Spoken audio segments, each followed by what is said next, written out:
So I'm doing another thing, y'all.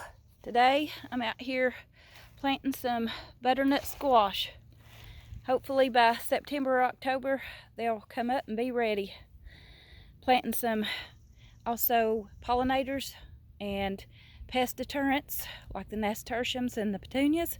And right now what I'm doing, I have used a combination out here of the cow, the garden potting soil that I got for in-ground use at Walmart, the cow I got at Mayo.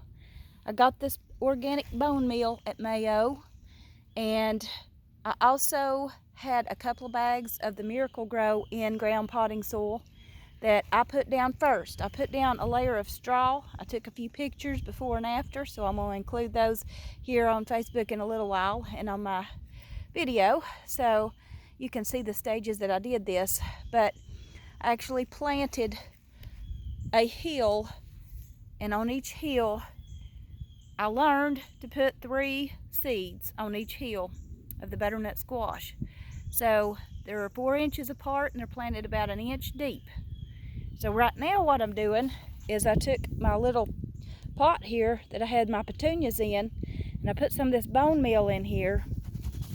And it's just what it says it is, y'all. It's bone meal. It's organic matter that is real good for your garden.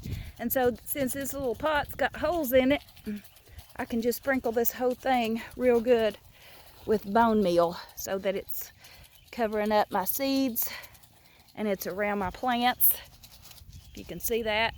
So that's what I'm going to do.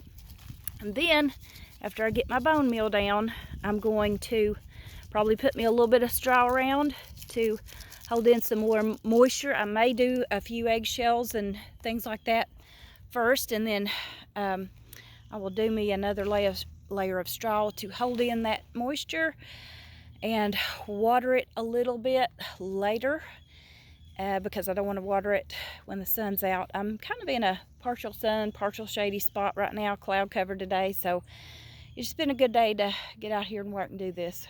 So I planted me another yellow squash because I'm addicted, because my yellow squash did so good. So I'm gonna dust his leaves off here in a little bit and knock the bone meal off of him a little bit because I got him dusty. But that's what I'm doing today. That's my little project, and so I will keep you posted on how the butternut squash seeds do. They look a lot like pumpkin seeds, and they're supposed to be a lot like a pumpkin as far as you can use them instead of a pumpkin for making pies and stuff in the fall. So they're supposed to produce about 10 to 20 butternut squash per plant.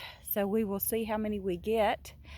And they say they keep a long time storage without storing them in the fridge or anything. So we shall see. So that's my latest project, and talk to you later. Happy gardening.